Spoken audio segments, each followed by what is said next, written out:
cravaram os pregos em suas mãos. Vi seu sangue cair até o chão. Vi seu rosto ferido. Vi alguém chorando aos seus pés. E a sua dor partiu meu coração. Que crime cometeu pra merecer a morte assim?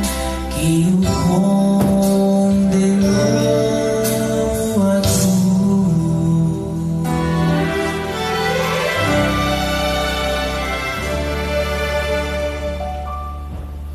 Eu me aproximei um pouco mais, ouvi de sua história, dos milagres que fez, sua vida de bondade e oração, que o crucificou. Eu clamei em alta voz, eu queria uma resposta, uma razão qualquer, mas a multidão sorriu de mim. Foi então que eu percebi que o martelo sempre esteve em minha mão.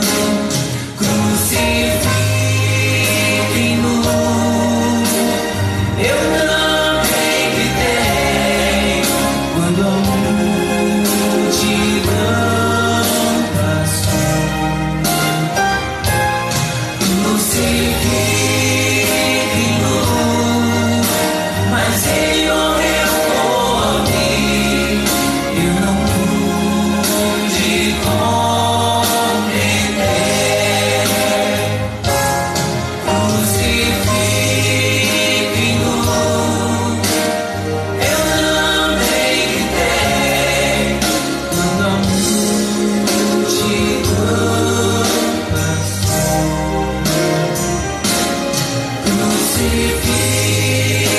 Crucifiquem-no, mas ele morreu por mim. Eu não pude compreender.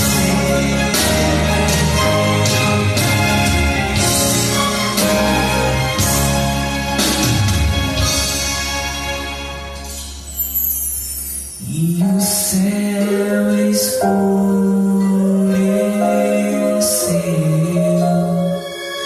seu olhar fitou em mim, e ouvi sua voz dizer: Pai, perdoa-lhes.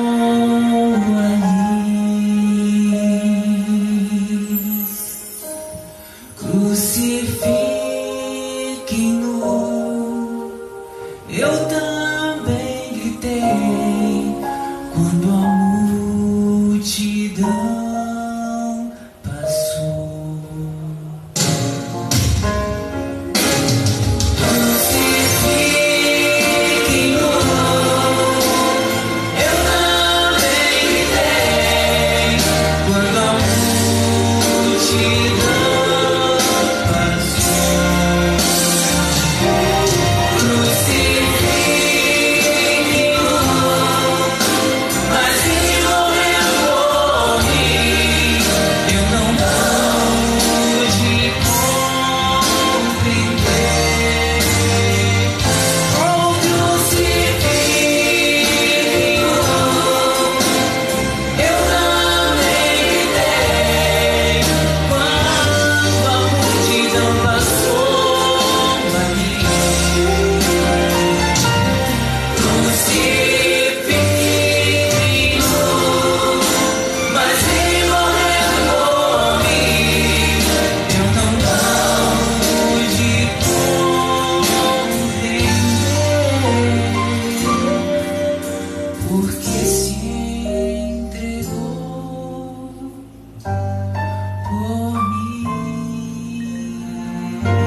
Maranata. Senhor logo vem. Vitória. Amém. Esse Vitória aí pareceu mais um fracasso, né? Vamos tentar de novo. Maranata. O Senhor logo vem. Vitória. Amém. Muito obrigado, meu irmãozinho. Que hino maravilhoso. Toca, né? Tocou o coração de todos nós. Deus continue ungindo os seus lábios, viu? Nós vimos ontem justamente isso que ele cantou aqui. Nós fizemos uma reflexão ontem, meditando, percorrendo o caminho que Jesus fez até o Calvário. Mas através da sua morte, a sua morte trouxe o que para nós? Salvação. Que é o quê? Vida eterna. Que é vida eterna. Mas que é o quê? Vitória. Amém. E hoje nós gostaríamos de estudar um pouquinho. Nós vamos fazer uma viagem gostosa hoje. E você já pode abrir a sua Bíblia em Mateus 3:2, sobre expectativa frustrada. Quem aqui já teve uma expectativa frustrada? Tem alguém aqui? Ah, você? Todo mundo? Hã? O Marcos está falando que não foi uma, não. Foram várias vezes. Quem nunca, né? Já que todos nós tivemos expectativa frustrada, defina para mim o que é expectativa. Calma. Então vamos devagar aí. O que é expectativa? Esperar. Esperar por alguma coisa. De que maneira? Que está desejando muito. Quem vai mais me ajudar? Aí você corre atrás daquilo e dá tudo ao contrário.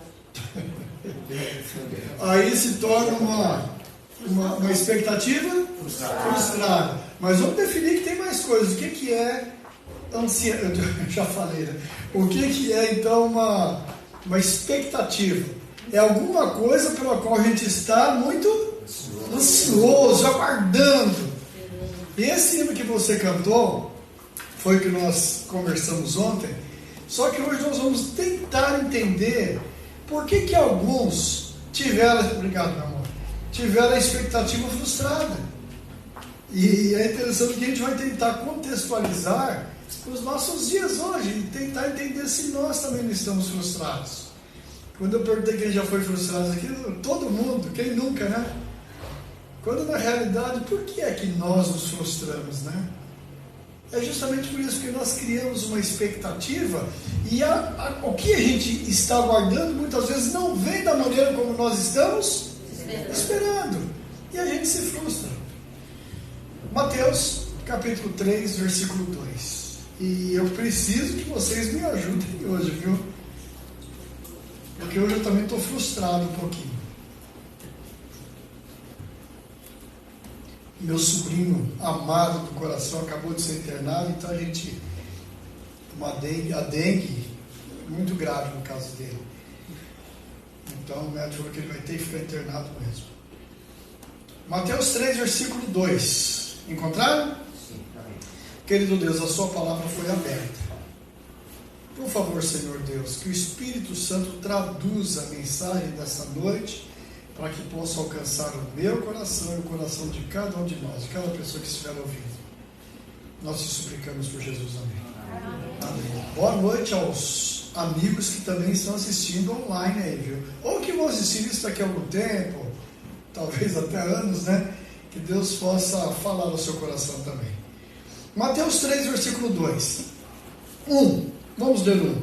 Naqueles dias apareceu quem? João Batista pregando na cidade da Judéia. Ele diz, o quê? Deserto. Ué, a de vocês também está assim? Deserto. Ah, é deserto? É porque a minha também está, eu acho que eu li errado. Naqueles dias apareceu João Batista pregando no deserto da Judéia. E qual que era o sermão que ele fazia? Falem.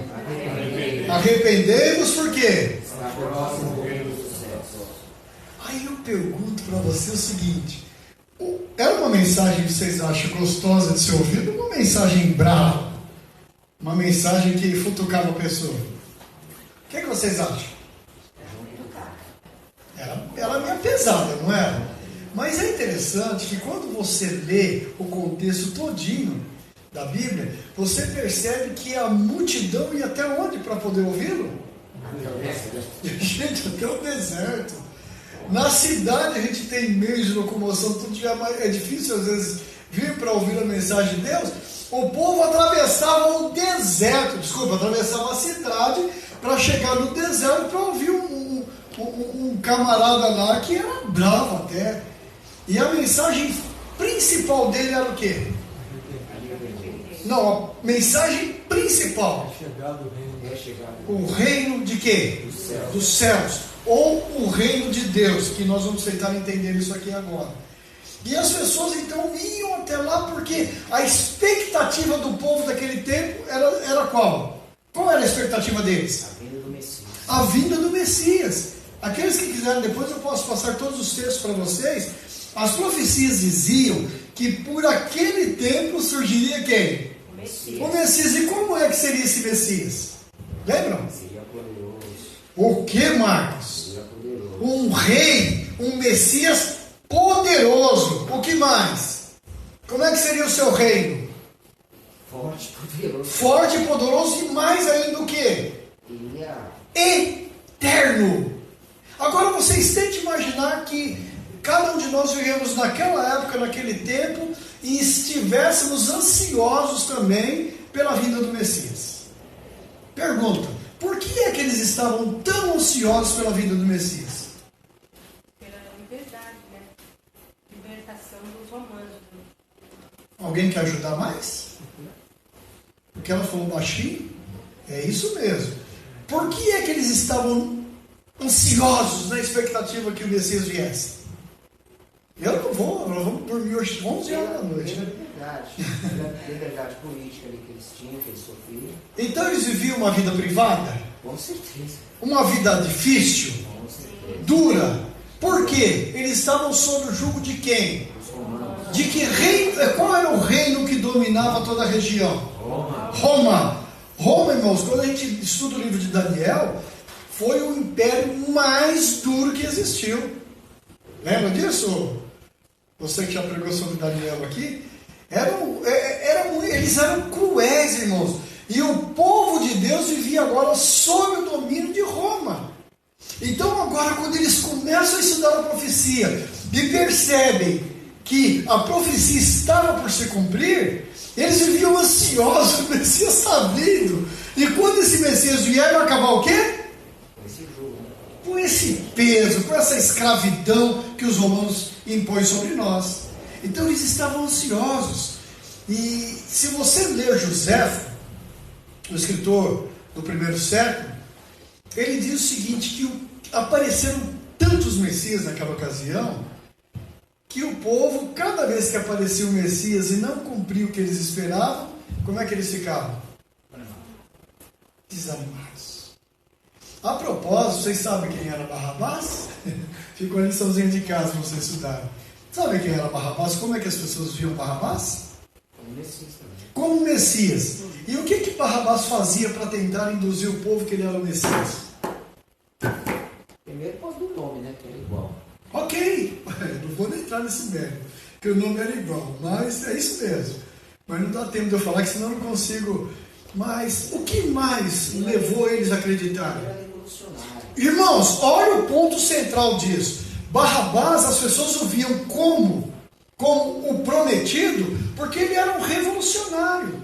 Um revolucionário que lutava, que brigava contra Roma. Você conhece alguém assim? Existem pessoas que através da política eles querem consertar o mundo. Eu estou muito preocupado com um irmão muito amado, muito querido, e que ele acredita que é através da política que vai resolver a situação social da humanidade. E a gente sabe que não é isso, gente. Então Barrabás era um deles. Mas sabe qual outra pessoa que fala o seguinte: eu sou o Messias, as pessoas acreditariam na hora? Alguém tem ideia? É ele mesmo. Irmãos, a Ellen White diz o seguinte: se João Batista falasse eu sou o Messias, todas as pessoas acreditariam. Por quê? Estou perguntando para vocês. Por quê?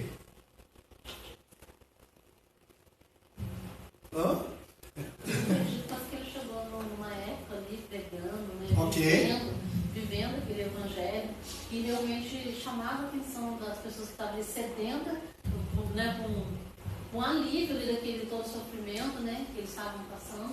Cláudio, se você permitir, eu vou usar isso de uma outra maneira. É justamente isso que você falou. A ansiedade era grande demais. E aparece um camarada que não tinha medo de falar: você está dormindo com a mulher que não é sua. Seu irmão, ele era duro, então as pessoas falam: esse é o Messias. Por que eu estou comentando isso? Porque nós, muitas vezes, esperamos uma mudança através da política, não era diferente naquele tempo. Mas aí João Batista diz o seguinte: olha, aquele que vem após mim, eu não sou digno do quê? De amarrar a sandália. Vou mudar aqui, eu não sou digno de colocar o sapato nele. Gente, por isso que Jesus diz que de todo ser humano que já existiu, ninguém foi igual a João Batista. E João Batista, então, o foco da sua pregação era o reino. E agora, irmãos, a esperança do povo voltou. Sabendo que já estava próximo do Messias vir, e agora João Batista pregando que esse Messias que viria seria um Messias poderoso, como a profecia de Miqueias dizia, que seria um reino que ele viver eternamente. Aí começou, imagine a esperança surgindo no coração do ser humano e falou: agora vai resolver, dos judeus, agora vai resolver, nós vamos acabar com esses romanos malditos. E tudo sinalizava, irmãos, para que isso acontecesse. Aí aparece Jesus diante de João Batista, e quando João Batista ouviu, o que João Batista diz? Eis o Cordeiro de Deus? Eu vou fazer uma pergunta difícil agora. Será que João Batista sabia o que estava falando? Porque ele pregava sobre o reino de Deus, né? Sobre o reino dos céus. E agora ele diz o seguinte: eis o Cordeiro de Deus que tira o pecado do mundo. Será que ele entendia realmente o que era o reino dos céus? Sim. Não tem jeito. Pode deixar aqui. Falou cheio do Espírito Santo. Ele falou cheio do Espírito Santo. Amém. Mas a minha pergunta é outra. Ele entendia o que ele falava? Não entendi. Entendia? Não. Olha que detalhe interessante, gente. Qual era o Messias que João Batista aguardava? O mesmo que os outros. Gente, a ansiedade dele era um Messias que viesse acabar com o jugo romano. Obrigado, Walter. Porque ele diz o seguinte: ele foi inspirado, iluminado pelo Espírito Santo para dizer: eis o Cordeiro de Deus que Tira o pecado. Mas ele não esperava esse tipo de Messias. Querem que a gente mostre isso na Bíblia? Vocês vão ler em casa depois. Quando João Batista foi preso, aí ele mandou alguns dos seus discípulos visitar Jesus. Para fazer o quê? Perguntar o quê, Marquinhos? Se ele era o Messias. Gente, olha, vocês vão chegar lá para Jesus e vão perguntar o seguinte: tira para mim, por favor. Fala aí, o que era para perguntar? Se ele era o Messias. Pergunta para ele: é o Senhor mesmo Messias ou eu devo esperar outro? Qual foi a resposta de Jesus? Pediu para olha o que eu estou fazendo. Fala para ele o que eu faço. Gente, na realidade Jesus não falou nada. O que ele fez? Mostrou. É isso mesmo, Marcos. Ele começou a mostrar coisas tremendas. O que é que os discípulos de João viram? Milagres. Fale os milagres. Cego, vendo. Leproso sendo curado. Quem mais? Coxo andando. Ressuscitando mortos. Eu estou provocando vocês porque a gente vai falar agora em seguida. Depois que os discípulos de João viram tudo aquilo, aí Jesus falou: vai lá e conta tudo isso para ele. E quando eles chegaram na prisão, irmãos, e contaram isso para João Batista, como é que João Batista se sentiu? Jesus nem foi visitá-lo, irmãos. Que amigo, hein? Podemos discutir isso. Ele falou primo. Mas parente, né? Não necessariamente primo, mas parente. Mas, irmãos, João Batista, naquele momento, entendeu que realmente era o reino dos céus. E ali, a partir daquele momento, ele morreu em paz, irmãos, porque depois ele sofreu a morte. Mas até então ele entendeu que quando o Messias viesse, não seria para libertar do jugo romano, seria para libertar do quê? Do jugo do pecado. Eu tenho uma coisa, a propósito, deixa eu responder aqui, né? Por que Jesus não foi visitado? Ellen White, no Desejar Todas as Nações, diz o seguinte: Jesus não poderia comprometer o plano da redenção. E se ele fosse visitá-lo, era possível que ele fosse preso. E tinha hora para todas as coisas. Eu tenho uma convicção dentro de mim, vai me chamar depois de fugir a palavra, herege não, tá? Mas eu creio dentro do meu coração, irmãos, que João Batista ressuscitou após a ressurreição de Jesus. Isso é coisa minha, não tem nada no... Porque quando Jesus ressuscitou, muitos... É uma coisa minha. Porque, gente, nascido de mulher, Jesus disse, ninguém foi igual a João. E agora João Batista, irmãos, entende o que realmente o Messias iria para fazer. Por que eu estou falando tudo isso? Porque esse hino que você cantou foi o assunto que nós falamos ontem. Houve uma grande decepção na morte de Jesus. Principalmente por quem? Pelos discípulos. Jesus morreu, o que os discípulos foram fazer? Se esconder, mas e depois? Pescar. Mas olha que detalhe interessante, irmãos. Vamos tentar nos colocar no lugar daquele povo que vivia na expectativa que o Messias viesse. Tente imaginar. João Batista pregava que esse Messias seria poderoso, que o seu reino seria que esse Messias seria mais forte que quem? Que Roma, mas principalmente quem que era o herói e que é o herói dos judeus até hoje? O rei? Davi. Esse rei que vem, esse Messias que vem, ele é muito mais poderoso do que Davi. Gente, Davi foi um grande conquistador, foi ou não foi? Foi. E agora a profecia diz que esse Messias seria muito mais poderoso que Davi. E agora olha que detalhe interessante. Aparece um homem que agora é batizado por João Batista, e esse homem começa a fazer milagres tremendos. Esse homem chegava diante de uma pessoa que estava doente, tocava ou falava alguma coisa, o que aconteceu com a doença? Ia embora. Esse homem, falando com uma multidão durante muitas horas, não tinha o que comer, simplesmente ele falou, senta aí que vocês vão comer. Quantas pessoas se alimentaram na primeira multiplicação? 5.000 homens, fora mulheres e crianças.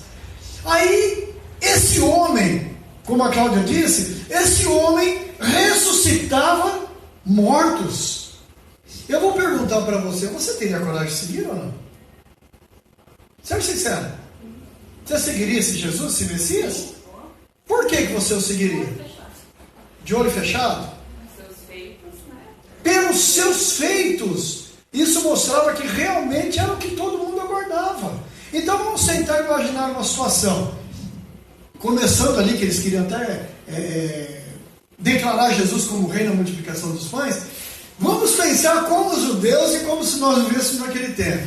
Por que é que eu seguiria? Por que você seguiria Marcos, Walter? Por que seguiria? Eu vou seguir esse Messias, e seja aconteça o que acontecer. Se eu for para a guerra e um romano me espetar com a espada, o que Jesus vai fazer? Curar. Jesus vai colocar a mão onde foi ferido, o que ele vai acontecer? Mas e se a pessoa morrer? Vai ressuscitar. Uau, é esse mesmo. A gente vai na guerra. E se faltar comida, o que é que ele faz? Multiplica. Simples assim. Então, gente, a expectativa do povo estava se cumprindo. Aquele povo que ia visitar João Batista no deserto, agora se aglomerava diante de Jesus. Porque chegou aquele que iria libertá-los do jugo romano. E eu pergunto, diante de tudo que eles tinham visto, você acha que seria fácil para Jesus fazer tudo isso que nós falamos? Sim ou não? Sim. Então daria para seguir ou não daria? Sim. Continuando aqui ainda, irmãos. Só, irmãos, que antes de nós falarmos Ah tá, um detalhe. E talvez nem todos concordem, tá? Mas a Bíblia fala que quando Jesus chamou os discípulos, o que é que eles fizeram? Deixaram tudo. O que, Walter? Deixaram tudo. Tudo o quê? A vida Papel, deles. Irmãos, eles simplesmente largaram tudo e seguiram. Você teria essa coragem? Agora vamos mudar. Imagine que você vivesse naquele tempo, naquela ocasião, e o próprio Jesus, você via aqueles, ouviu falar sobre todos aqueles milagres. Jesus falou o seguinte: Walter, me segue. Você iria? Diante de tudo, está uma dúvida ainda, Walter? Gente, eu iria correndo. Por que é que os discípulos então foram? Porque a expectativa deles era de um Messias, usando as nossas palavras hoje, que iriam resolver o quê? Quantos? Todos os problemas. Você gostaria que todos os seus problemas fossem resolvidos? E por que você fica tão triste às vezes?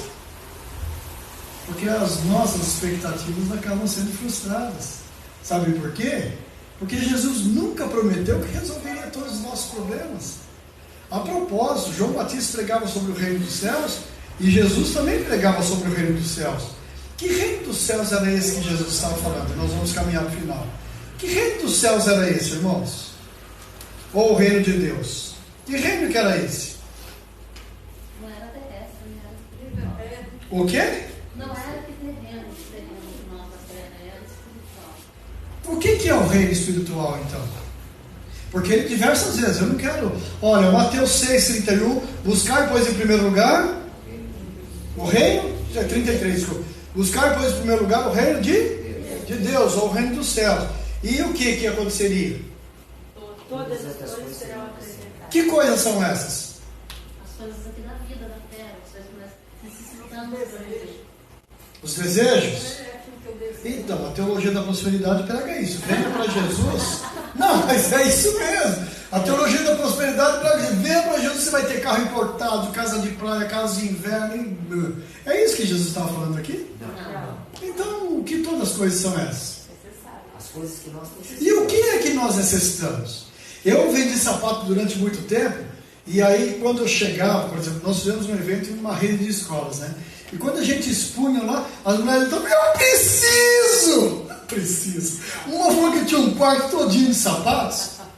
As nossas prioridades hoje, irmãos, é simplesmente para satisfazer nosso ego, preencher nosso ego e os nossos desejos. É isso que a gente precisa? Não.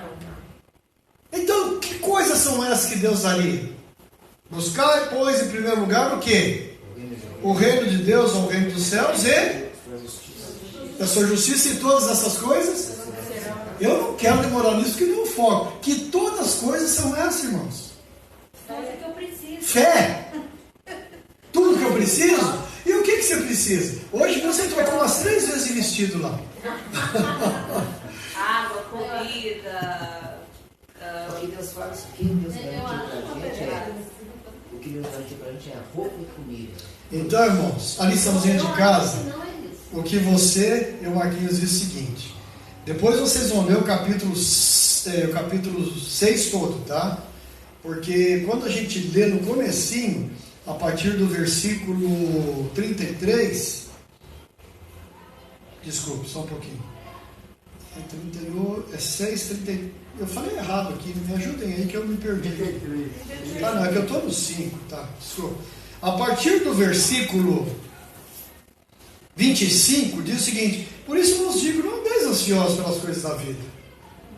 Quanto ao que haveis, o quê? Comer, beber, vestir-se. Não é a vida mais do que o alimento e o corpo mais do que as vestes? Observai, as aves do céu não semeiam, não colhem, nem ajuntam nos celeiros, contudo o vosso Pai Celeste a sustenta. Vocês já viram algum passarinho morrer de fome? Desculpa, vocês já viram algum passarinho morto? Quem já viu? De fome? Ah, não?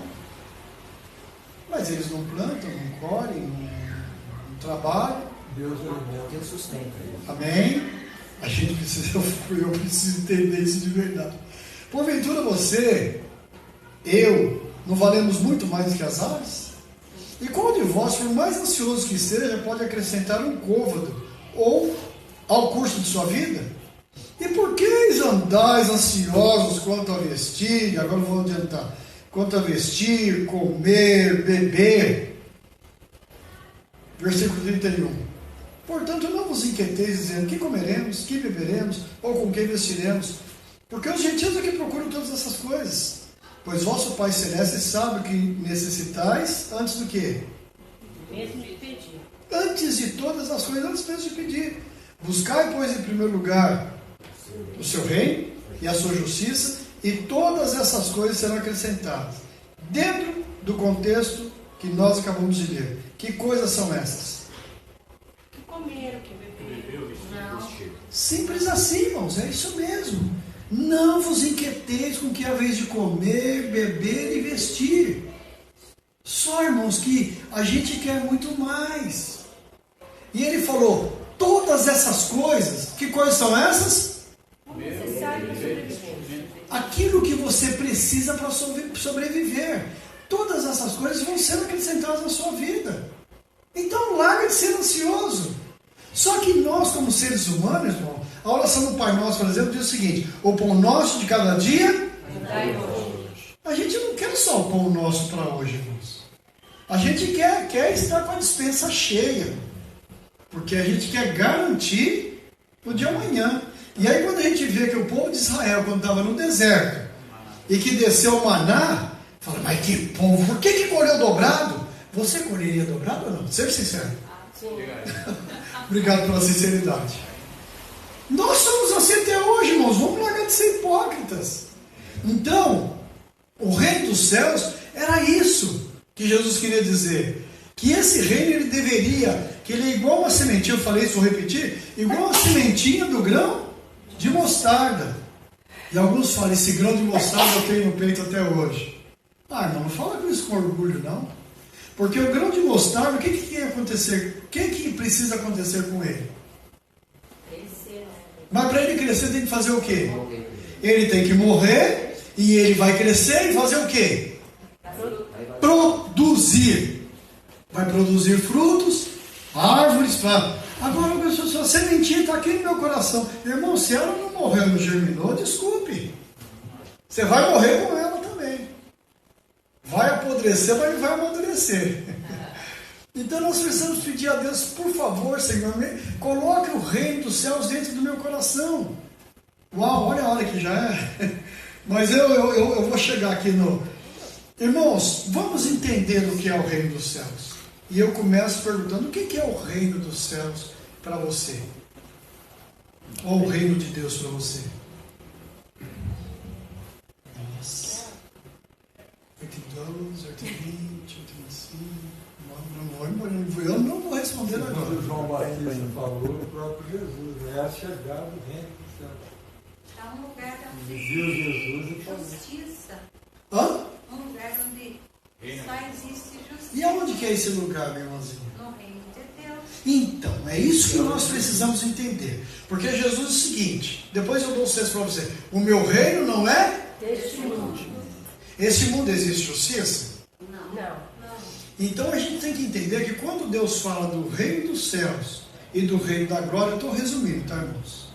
Do reino dos céus e do reino da glória, desculpa, do reino dos céus e do reino de Deus, aqui na realidade ele se refere a duas coisas. O reino dos céus, o que é que você falou, Walter? O próprio Jesus, onde está Jesus é o céu. Então, mas aí você já está dando uma de arautos do reino, é bem assim que eu quero falar.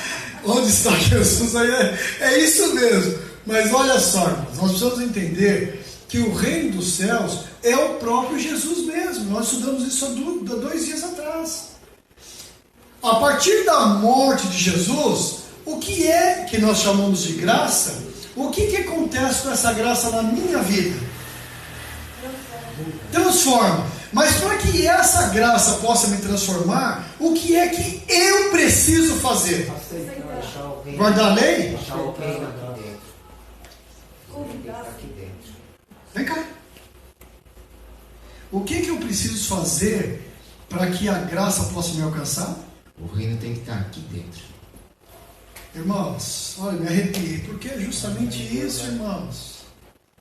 E o que é o reino dos céus? Fala de novo. O reino tem que estar aqui. Então, mas o reino quem é? Tem um nome. O reino é Jesus. Jesus veio, irmãos, para implantar, olha a palavra que eu estou usando, implantar o reino dos céus aonde? Aqui. Então o que significa o reino dos céus na minha vida? É Jesus sendo o meu senhorio. É Jesus dominando. Porque a gente quer dominar tudo, a gente quer estar no controle de tudo. Não sou eu quem vivo, mas Cristo vive em mim. Então a partir do momento que o reino dos céus ele é implantado no meu coração, eu tenho um reconhecimento que a minha vida é de quem? Pertence a quem? A Deus, irmãos, a Jesus.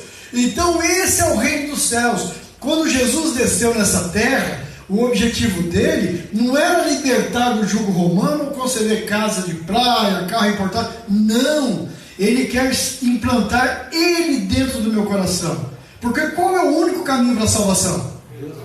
Existe dúvida disso, irmãos? Então a partir do momento que esse reino dos céus está dentro do meu coração, a minha vida ela toma um novo rumo. Lembra que nós estudamos sobre isso? O que acontece com a minha vida? Ela fica melhorzinha? Muda tudo. E mudar tudo significa transformação. E através dessa transformação, meus queridos, através dessa transformação de Jesus no coração, que é o reino dos céus, ou o reino de Deus, nós conseguiremos, irmãzinha, alcançar um outro reino, que é o reino da glória. E o que é o reino da glória? Amanhã eu acho que eu vou falar sobre isso. Amanhã vocês. O que é o reino da glória? Ser glorificado. A gente ser glorificado. Mas vamos mais um pouquinho. O que é o reino da glória? Numa palavra. Estar com Deus. Estar com Deus, mas numa palavra. Eternidade. Eternidade. Numa só palavra, dentro da eternidade. O que é o reino da glória? O reino da glória é Jesus também. Ele é o reino dos céus e o reino da glória também. Mas numa palavra, o que é o reino da glória? Uma palavra só que eu quero.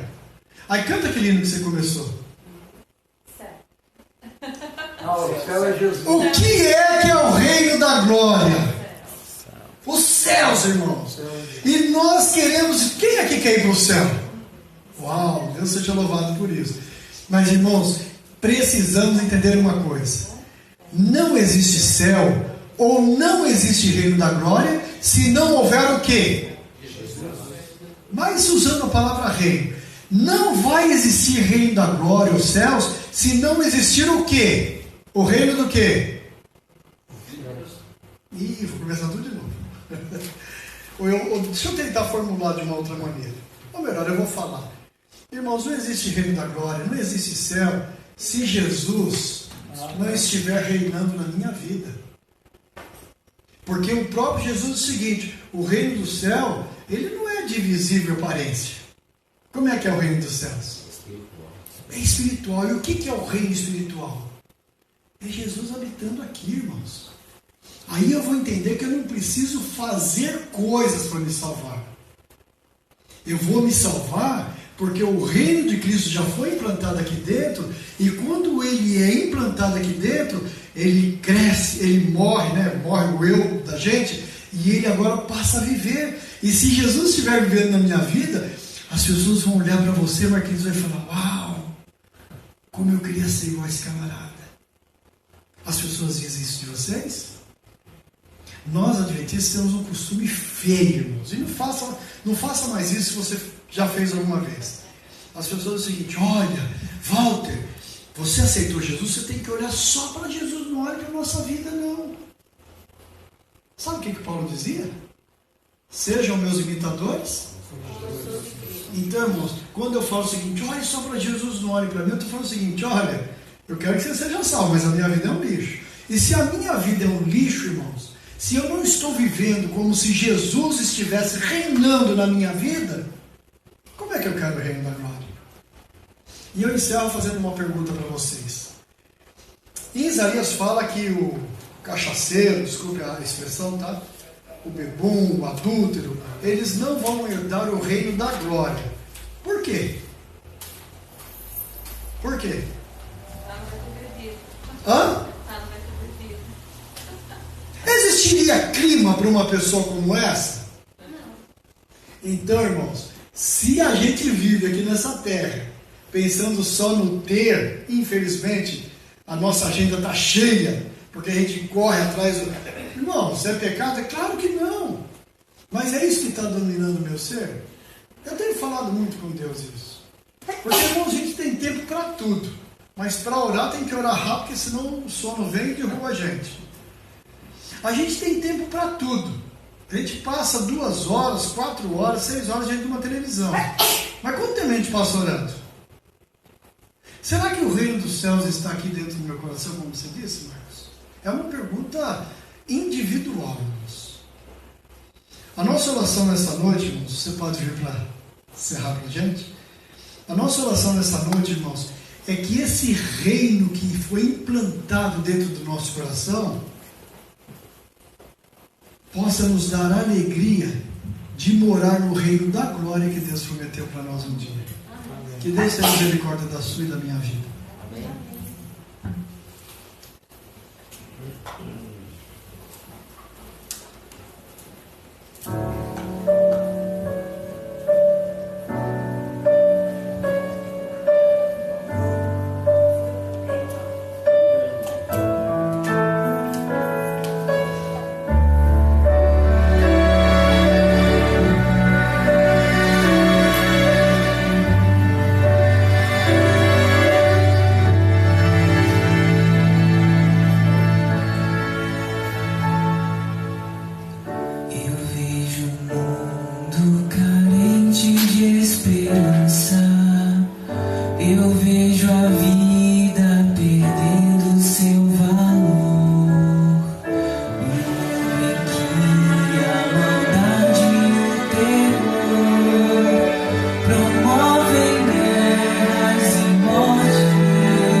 Casa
Amém. Amém. A esperança ou a expectativa foi frustrada quando Jesus morreu na cruz. Mas aquilo que parecia uma derrota foi uma grande vitória. Depois de 3 dias, Jesus ressuscitou. E a prova de que foi uma vitória, que poucos dias depois, Pedro pregou, Jesus já tinha subido aos céus, e apenas um sermão, quantas pessoas se converteram? Quase 3 mil. É quase 3 mil na primeira pregação de Pedro. Atos. Por que nós estamos falando isso, irmãos? É muito comum nós ouvirmos uma frase corriqueira no Brasil que diz o seguinte: ladrão bom é ladrão? Não, irmãos, ladrão bom é ladrão convertido. Amém. Pecador bom é pecador convertido, onde o reino de Deus, o reino dos céus nasce no coração. Que esse reino de Deus, o reino dos céus que já nasceu no nosso coração, irmãos, possa frutificar e ajudar para que nós possamos levar essa esperança para outras pessoas. Porque uma das últimas coisas, nós vamos falar isso na sexta-feira, o evangelho do reino. Que reino que é esse? Será pregado em todo mundo. Que reino que é esse? O reino da graça. O que é o reino da graça? O que é graça mesmo? Ok, mas nós falamos algo que eu não mereço. Mas a gente usou uma expressão legal para isso. Um presente. A graça é um presente que Deus me dá. Eu mereço a morte, mas recebo o quê? Esse presente maravilhoso que é a vida. E esse presente que nós já recebemos, que ele possa crescer a cada dia no nosso coração, para que nós possamos gozar então do reino da glória. Oremos. Querido e maravilhoso Deus, que o Seu Espírito Santo, Senhor, possa tocar-nos a cada momento, para que nós possamos reconhecer quem nós somos, que não somos nada, mas que através de Jesus podemos ser, Senhor, um herdeiro do reino da glória. Continue conosco. Te suplicamos por Jesus. Amém.